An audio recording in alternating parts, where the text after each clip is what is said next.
Hello student, today we are continuing our chapter number 5 forms of market. In this lesson we will study about the monopolistic competition and features of monopolistic competition. First we will see what is the meaning of monopolistic competition. Monopolistic competition is very realistic in nature. In this market there are some features of perfect competition and some features of monopoly acting together. Professor E.H. Chamberlain is coined in this book Theory of Monopolistic Competition, which was published in 1933. According to the Chamberlain, monopolistic competition among a large number of sellers producing close but not perfect substitute. Monopolistic means monopolistic competition is equal to monopoly plus competition. अभी जो monopolistic competition है, monopolistic competition means what, इसमें हमको जो features है वो perfect competition के भी देखने मिलेंगे और जो फीचर्स ऑफ मोनोपोली एक्टिंग जो है इसमें भी मोनोपोली और मोनोपोलिस्टिक परफेक्ट कंपटीशन इसके दोनों के आपको क्या करेंगे यहाँ पे फीचर्स देखने को मतलब दोनों के फीचर्स यहाँ भी इसमें अवेलेबल रहते that is was monopolistic competition. ये चैम्बरलिन जो है इन्होंने इसकी बुक में जो theory of monopolistic competition which was publish जो एक बुक लिखी थी थेरी ऑफ मोनोपोलिस्टिक कंपटीशन जो पब्लिश हुई थी 1933 में. इसमें इन्होंने दिखा है कि monopolistic competition among a large number of seller producing close but not perfect substitute. इसमें जो मोनोपोलिस्टिक है मोनोपोलिस्टिक क्या करते हैं कि जो उनका लार्ज नंबर ऑफ सेलर्स रहते हैं उसमें जो प्रोडक्शन रहता है उनका वो क्लोज सब्सटीट्यूट रहता है close but not perfect substitute. Closely substitute रहता है एक दूसरे के लिए जो प्रोडक्शन है प्रोडक्ट है उसके लिए बट परफेक्ट सब्सटीट्यूट अवेलेबल यहाँ पे नहीं रहता है. तो monopolistic competition means monopoly plus competition that is called monopolistic competition. Monopoly market and monopolistic market both are the different terms. So first we will see features of monopolistic competition. First we will see what is the examples of monopolistic competition. See here examples of monopolistic competition. Monopolistic competition example first coffee shops and house or chains. यहाँ पे farmers है retail industries है. ये क्या है इसके retail monopolistic competition के examples है. जैसे फार्मर्स है तो फार्मर्स भी अलग अलग क्या करता है उसका जो फार्म्स है उसमें अलग अलग टाइप्स के जो ग्रेन्स है वो क्या करता है प्रोड्यूस करता है. रिटेल इंडस्ट्री जो है रिटेल इंडस्ट्री मतलब ये मीन्स ये रिटेल इंडस्ट्री. इस रिटेल इंडस्ट्री में बहुत सारे प्रोडक्ट आपको देखने मिलेंगे. कॉफ़ी शॉप्स एंड हाउस और चेन्स ये भी क्या है इसके मोनोपोलिस्टिक कॉम्पिटिशन के एग्जाम्पल्स है. एग्जाम्पल्स ऑफ मोनोपोलिस्टिक कॉम्पिटिशन ये जो कंपनीज हम देख रहे हैं यहाँ पे जो सैमसंग है गैलेक्सी है विंडोज़ है यहाँ पे एप्पल का क्या ये कंपनीज है ये क्या है मोबाइल्स के अलग अलग ब्रांड्स की कंपनीज है. मतलब एक दूसरे के लिए क्लोज सब्सटीट्यूट्स यहाँ पे मतलब परफेक्ट सब्सटीट्यूट क्लोज सब्सटीट्यूट है मीन्स क्लोज सब्सटीट्यूट तो अवेलेबल है लेकिन परफेक्ट सब्सटीट्यूट अवेलेबल मतलब परफेक्ट एक दूसरे के लिए नहीं. तो ये एग्जाम्पल्स है मोनोपोलिस्टिक कॉम्पिटिशन के. तो फीचर्स हम देखेंगे इसके features of monopolistic competition. Fairly large numbers of sellers. There are large number of seller और firm selling closely related but not homogeneous product. Each firm act independently and has a limited share of the market. So an individual firm has limited control over the market price. Large numbers of firm leads to competition in the market. Fairly large number of sellers यहाँ पे रहते हैं एक दूसरे के लिए competition भी available यहाँ पे रहता है. मतलब जो उसका प्रोडक्ट है वो एक प्रोडक्ट जो है वो एक दूसरे के लिए क्लोज रहता है बट परफेक्ट सब्सटीट्यूट अवेलेबल नहीं रहता है. That is called fairly large number of seller. जो सेलर्स रहते हैं वो बहुत सारे सेलर्स यहाँ पे अवेलेबल रहते हैं. Each from act independently and has a limited share of the market. उनका जो शेयर रहता है वो मार्केट में कैसे रहता है लिमिटेड रहता है पूरा वो कंट्रोल नहीं करते. That is called fairly large number of seller. Second point is fairly large number of buyers.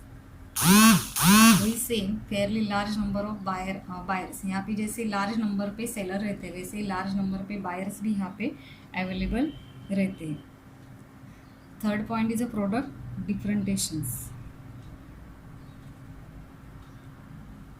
In second point we will see again fairly large number of buyers. In this market there are fairly large number of buyers. Consequently no single buyer can influence the price or product by changing its individual demand.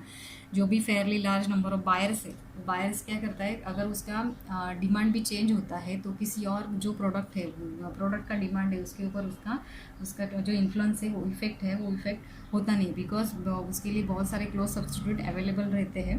तो in this market there are fairly large number of buyers, बहुत सारे buyers वहाँ पे available रहते हैं। So no single buyer can influence the price of product by the changing his individual demand. अगर किसी individual single buyer जो है, वो बायर अगर उसका प्रोडक्ट का भी चेंज होता है, डिमांड का, प्रोडक्ट का डिमांड अगर चेंज होता है तो उसके डिमांड के चेंज होने से बाकी जो है उसके ऊपर कोई इन्फ्लुएंस नहीं होने वाला। That is called fairly large number of buyers.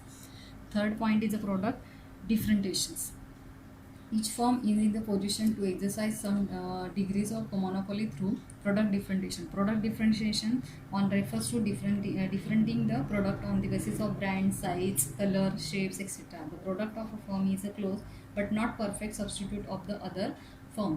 उनका जो प्रोडक्ट है वो प्रोडक्ट डिफरेंट रहते हैं एक दूसरे से, साइज़ है, कलर है, शेप्स है, एक्सेट्रा। जैसे मोबाइल, फॉर एग्जांपल मोबाइल है, जो मोबाइल है, मोबाइल में हम उसके जो मोबाइल है उसमें बहुत सारे रेंज ब्रांड्स अवेलेबल है, साइज़ है, उसमें कलर्स भी अवेलेबल रहते हैं, शेप्स अलग अलग रहते हैं। तो ये क्या है, प्रोडक्ट डिफरेंटेशंस। कोई सोप है तो सोप में जो प्रोडक्ट डिफरेंटेशन हम कैसे देखेंगे, तो प्रोडक्ट जो है उसमें बहुत सारे चेंजेस हमको देखने के लिए मिलेंगे, साइज़ है, कलर से, शेप से, इसमें बहुत सारे चेंजेस देखने के मिलेंगे। That is called product differentiation. तो प्रोडक्ट डिफरेंटेशन का जो एक एग्जांपल यहाँ पे लिया है वो टूथपेस्ट है। जो टूथपेस्ट है उसमें बहुत सारे ब्रांड्स है, मैंने 4 ब्रांड्स यहाँ पे लिए, पेप्सोडेंट है, क्लोजअप है, कोलगेट है, पतंजलि। ये चारों ब्रांड्स है एक दूसरे से बहुत अलग है। इसमें और भी ब्रांड्स है जैसे सेंसोडाइन है, बबूल है। ये जो है प्रोडक्ट है इसको बोलते हैं प्रोडक्ट डिफरेंटेशन। मतलब एक ही जो मार्केट है उसमें बहुत सारे प्रोडक्ट यहाँ पे देखने को मिलते हैं। That is called differentiations. मतलब जो कोलगेट्स है उसमें अलग फीचर्स है, क्लोजअप में अलग है, उसका टेस्ट अलग है, पेप्सोडेंट का टेस्ट अलग है, पतंजलि का टेस्ट अलग है, उसमें कुछ जो भी इक्विपमेंट्स है, जो भी मटेरियल है उसमें अलग रहता है। That is called product differentiations. तो next point is a free entry and exit.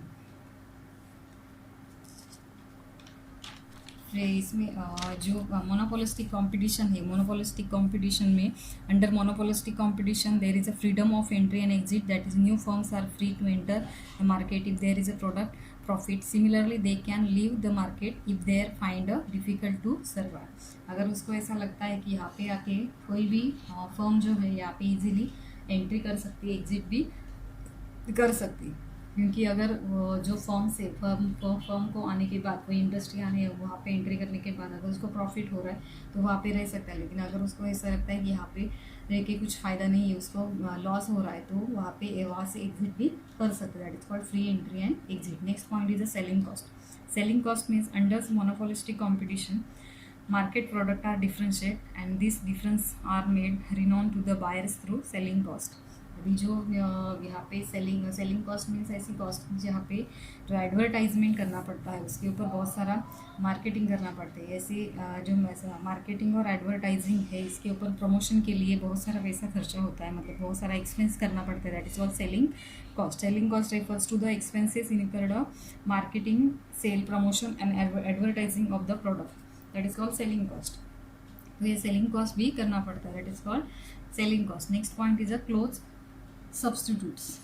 Close substitutes means in monopolistic competition goods have substitutes to each other, for example different brands of soap, toothpaste etc। मतलब जो monopolistic competition है इसमें जो brands है, brands में एक दूसरे को क्लोज सब्सटीट्यूट्स अवेलेबल रहते हैं। जैसे बहुत सारे सोप के आपको क्या मिलेंगे, जो क्लोज सब्सटीट्यूट अवेलेबल रहते हैं।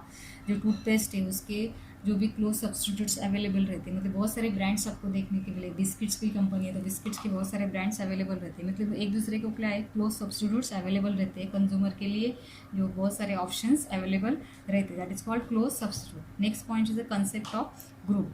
Under the monopolistic competition Chamberlain introduced the concept of group in place of industry. Industry means the number of firm producing identical product। अभी industry means what? Industry means Chamberlain ने उसका industry का एक definition दिया यहाँ पे, means the numbers of firms producing identical product. Means जो ऐसी कंपनी जो सेम प्रोडक्ट का क्या करती है, प्रोडक्शन करते, that is called industry. Group of means a number of firm producing differentiate product which are closely related. और group of company means ऐसा ग्रुप की जहाँ पे कंपनी जो है डिफरेंशिएट प्रोडक्ट का प्रोडक्शन करती है बट एक दूसरे के क्लोजली रिलेटेड है. For example group of firms producing automobiles etcetera. ये जो कंपनीज है ऑटोमोबाइल की, वो ऑटोमोबाइल की कंपनी, उनका साइज शेप जो कलर्स है वो प्रोडक्ट एक ही है बट उनका जो साइज शेप है कलर्स है, इसमें बहुत सारे चेंजेस रहते हैं. मतलब डिफरेंशिएट प्रोडक्ट है, that is called group of company. Industry means the number of firms producing identical product and group of means means a number of firms producing differentiate product which are closely related. For example group of firms producing automobile etcetera. ये जो है इसको बोलते हैं concept of group. Group में एक industry का group रहता है, दूसरा ग्रुप जो है इसमें डिफरेंट प्रोडक्ट जो है वो डिफरेंट प्रोडक्ट का प्रोडक्शन करने वाले जो कंपनीज हैं वो एक साथ आके उनका ग्रुप बनाते हैं. That is called concept of group. This kind we are complete our features of monopolistic competition. First was fairly large number of sellers, fairly large number of buyers for product differentiations, free entry and exit, selling cost, close substitutes and concept of group. This way we have complete our lesson number 5, forms of market. Next lesson we will learn in next video. Thank you.